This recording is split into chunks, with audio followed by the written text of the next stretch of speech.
Hello everyone, today I'm solving a question on LeetCode. So the name of the question is Unique Binary Search Trees 2. So this is a medium level question. So now let's see what the question is asking us to do. So given an integer n, return all structurally unique binary search trees, which is exactly n nodes of unique values from 1 to n, and return the answer in any order. So basically you will be given a value n and you have to consider all the nodes from 1 to n, and you have to form all the structurally unique binary search trees. Now for n is equal to 3, these are the different possible binary search tree structures, so you return that, and in this case you will find that there are 5 different possibilities. And for example, if n is equal to 1, you only have one possibility of binary search tree in which the node value is 1 and the left and right pointers are null. So now let me take you to whiteboard to explain how to solve this question. Now let's see how to solve this. So before we solve this, let's learn about Catalan number. So basically your nth Catalan number is given by this formula 2ncn by n plus 1. So if a binary search tree has n number of nodes, so the different structure possible are 2ncn by n plus 1. So for example, if n is equal to 3, as we had seen in the example, there were 5 different possible binary tree structure. So now let's see how to solve this. So if it is equal to 3, then we'll be having 6c3 divided by 4, and that is actually equal to 5. So you can actually verify this formula. So now let's see how to solve this question. So for example, if n is equal to 8 and someone asks you that return all the different structures possible with n equal to 8. So let's say we take the root value first. So let's say the root value is equal to 5. So what will values are possible for the left subtree? So you have 1, 2, 3 and 4. So here you have 4 nodes, and on the right of 5 you have 6, 7 and 8. So there are 3 nodes. So what you do is that you actually call the function again and you pass in the value of 1, 2, 3, 4 and you tell it that you make all the different possible structures with 1, 2, 3, 4 and return me. So for n is equal to 4, let's see how many binary tree structures are possible. So that will be equal to 8c4 divided by 5. So 14 different structures are possible. And coming to the right part, it is the same, n is equal to 3. So we will be having 5 different possibilities. So now let's say that we know the 14 different possible left subtree, and we also know that there are 5 different possible right subtree. So any combination of them will give me a tree of having n is equal to 8 nodes, because here you had 4 nodes, here you had 3 nodes, and the root node itself is 1. So you'll be having n is equal to 8, and in this case the root value is taken as 5. So you get 70 different possibilities because it will be 14 into 5. So what I can say is that you basically take different possible values of the root node, for example 1, 2 or 3. Then you see what all values are there for the left subtree and the right subtree. For example, if you consider the root node to be 1, on the left subtree you don't have anything. So basically it will return null. For the right subtree you have all the values from 2 till 8.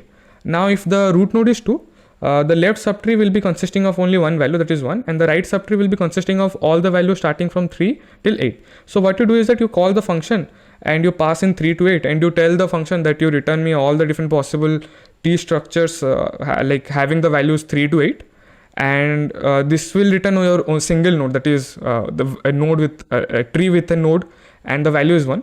And then you can do all the different possible permutation and combinations, and you will be returning the tree. The coding part is going to be very easy. I'll be taking you to the coding part and explaining you over there how to solve this. Now let's come to the coding part. So we'll be coding it in C++. So basically this is the given function. In this int n is given. So basically int n represents that you have to make all the different binary tree structures with the node value starting from 1 to n. So basically what I've done is that I've called a helper function, that is help, and I've passed the value, the starting value as 1 and the ending value as n, because you have n number of nodes. Now let's see how the help function has been implemented. Okay, so this is the help function. So help function is taking 2 values, that is int l and int r. So l is the lower bound and r is the right bound. And we first check with the base condition, because whenever you are writing a recursive function, you first write the base condition and then you write the recursive statement. Now we first check the error condition. So if L is greater than R, you know that the left index should be always smaller than or equal to the right index. So if L is greater than R or L is less than 1, basically your left index cannot be a negative number. So in that case, what you do is that you return a null. So because our return type is vector tree node, so what we do is that we create a vector tree node v. Into it we push the value null, because you will be having a null tree, and you return v. So that was it. Now let's come to the second condition. In the second condition, L is equal to R. So in that case you will be only having one node, and the value of that node will be equal to either L or R. Now in this case, what we'll be doing is that I have created another vector tree node V, because the return type is vector tree node. Like once I created this, I am creating a node, tree node star temp is equal to new tree node. So once the node has been created, you know that the value is the value will be equal to L. So that's what I am doing. I am updating the value as temp value is equal to L, and the left and right pointer will be null, because you will be only having one node in the tree. So you do this, and after that you push the node into the vector and you return V. Now we will be coming for the recursive solution. Now what I've done is that because if the tree node has more than one node, so there will be different possibilities. So for that, I have created the vector tree node answer. So answer will be storing all the different possible tree structures. So now let's see how to solve this question. Okay. So now we'll be fixing the root value first. So what can be the root value? So you had the lower bound as L and the upper bound as R. So the root value will be from L till R. So what I've done is that I've written a for loop starting from L till R, and the value of I will be representing the value of the root node. So now what I have to do is that I have to find all the different possible tree structure for the left subtree and all the different tree structure for the right subtree. So I have created another vector tree node LT. LT stands for your left subtree and RT stands for your right subtree.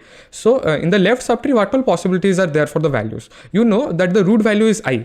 So all the values starting from L till I minus 1 will be the values contained in the left subtree. So I am calling the function and it will return me all the different possible tree structures, and I am calling the same function for the right subtree.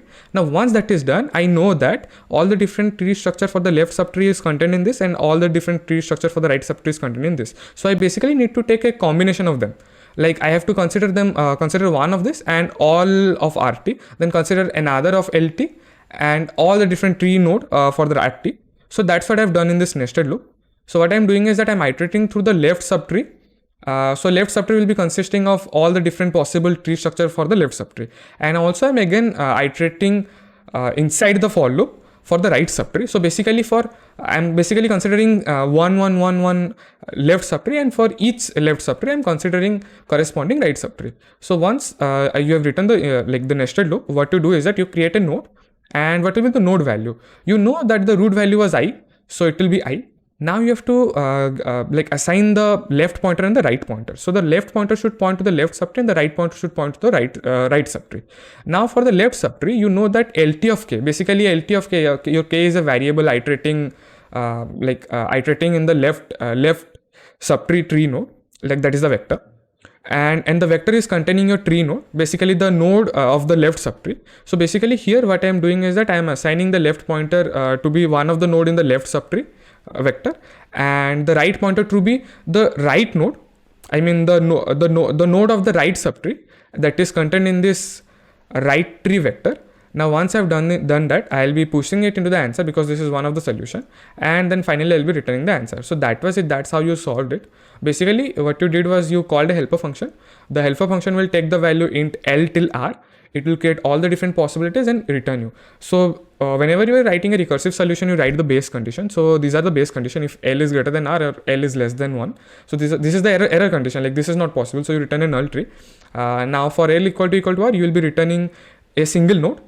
And in case it is not the case, different possibilities will be there. So you iterate bit from L to R, setting it as the root value, and you call the function recursively for the left part of the tree and the right part of the tree, and you use the nested loop to consider all the different possible solution. You push it in the answer vector and you return it. So that was it. So that's how you code it. Now let me submit it. So it got accepted. So basically this tree question was mostly a recursive solution. So I hope you guys were able to understand it. Till that time, you guys keep coding, stay safe, be happy, and subscribe to my channel. Thank you for watching.